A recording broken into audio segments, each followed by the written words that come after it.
মান্নারগাঁওয়ে দখলীয় ভূমি জবরদখলের পায়তারা। মোহাম্মদ রফিকুল ইসলাম সোহাগ, সুনামগঞ্জ জেলা প্রতিনিধি। সুনামগঞ্জের দুয়ারাবাজার উপজেলার মান্নারগাঁও ইউনিয়নের মান্নারগাঁও গ্রামে কমর উদ্দিনের নিজ দখলীয় ভূমি জবরদখলের পায়তারা চালিয়ে যাচ্ছে একটি মহল। এমন অভিযোগ উঠেছে একই গ্রামের হীরা লাল দাসের ছেলে ধীরেন্দ্র লাল দাসের বিরুদ্ধে।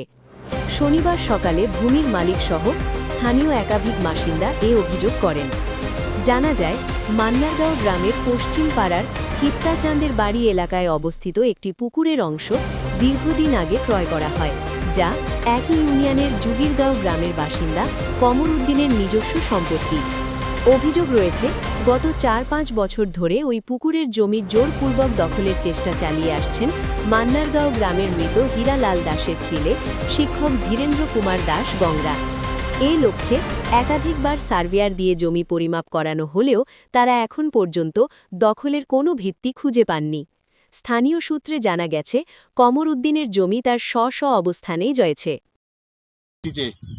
আইল দেওয়ার পরে তারা আপত্তি করছে, আপত্তি করলে তারা গ্রামের মুরব্বী আনছে, মুরব্বী হলে আনছে। পরে আমি দেখাইছিল, দেখুন আমি কিনে আইছি জায়গাটা, আমি এখানে আইল আছে, আইল বাহিরে লাগিয়া আমি সড়কটা দিছি, পুরে ফাটটা দিছি, সবে দেখুন আইলটা বাহিরে আছে। এরপরে তারা সমাধান দিছুন, বাসের কুটি মাইটা দিছুন। ও কুটি পর্যন্ত কেউ পর্যন্ত আমি আসি, এখানে আমি গাছ কাছা লাগাইছি, গাছ কাছা 5-6 বছর আছে কি 7 বছর হয়েছে গাছ কাছা আমি লাগাইছি, এখন পর্যন্ত আমার দখলে আছে।